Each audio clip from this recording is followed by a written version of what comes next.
Hi guys, this is Dr. Ahmed Ergin. I am an endocrinologist and a diabetes specialist. I have a lot of passion to treat diabetes. Again, today we are talking about how to correct your blood sugars when they are high very quickly. Now, of course, I get a lot of calls. Sometimes they'll say, oh, my blood sugars were running normal, okay, whatever, and now suddenly I have a 300 blood sugar.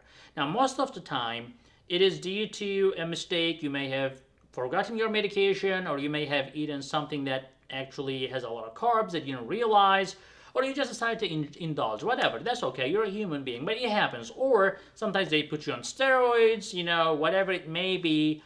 Then your blood sugars are off the roof. And of course, you panic. You don't know what to do. You try to call the doctor. If the doctor replies to you, but then you don't know what to do. Now, a couple things that I can tell you. Definitely, if your blood sugars are too high, don't panic. Unless you're having like nausea, vomiting, abdominal pain, rapid breathing. These are the signs that you need to go to hospital for. You don't want to wait for a doctor's call for that. You're having these problems like nausea, vomiting, breathing problems, then you should go to hospital if your blood sugars are more than 300, 400. But if your blood sugars are high, but you're not really symptomatic, you're just worried about your blood sugar, a couple things you can do. Now, number one, the easiest way is take a walk. Take a brisk walk that allow your muscles to absorb the sugars, and it's going to come down.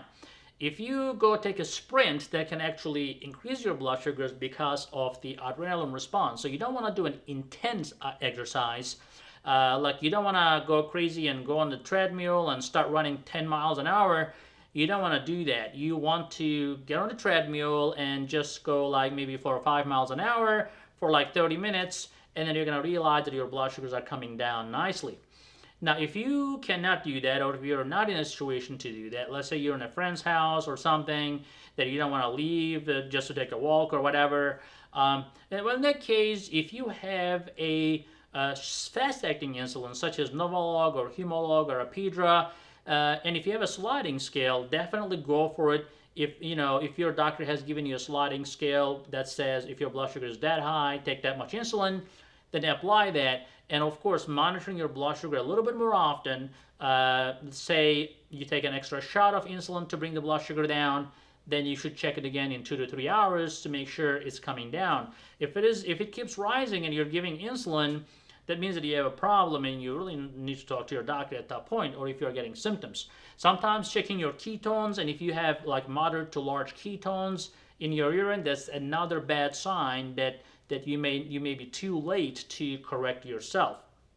But otherwise, using sliding scale can bring your blood sugars down fairly quickly as long as you have that handy. Now, what you should not be doing is taking extra long-acting insulin such as Lantus, Levemir, Tresiba, Toujeo. These are long-acting insulins, or even Novolin N, Humulin N.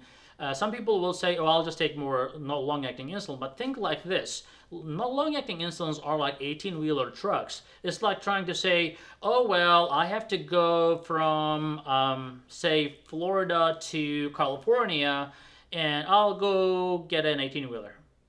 That's not a great idea, right? So you have a long way to go, and you don't want to go with a slow truck. You want to bring the blood sugar down fast, so you have to use a fast-acting insulin. You need a Ferrari to go fast.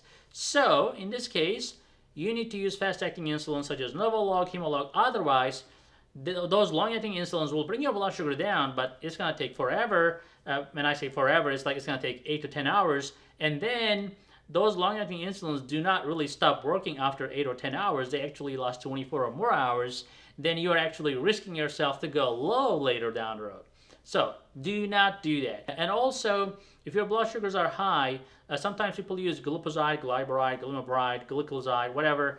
Those drugs are not my favorite because when you take them, yeah, it boosts your insulin production, but you really don't know how much insulin you're getting from it. You can take an extra dose of that medication, but you have to carefully monitor your blood sugar a little bit more often, at least every 3 to 5 hours. And then if your blood sugars are going too low, then you need to do something about that, which we have a video about that as well, how to correct blood sugar when they're low correctly. So I hope that video was helpful.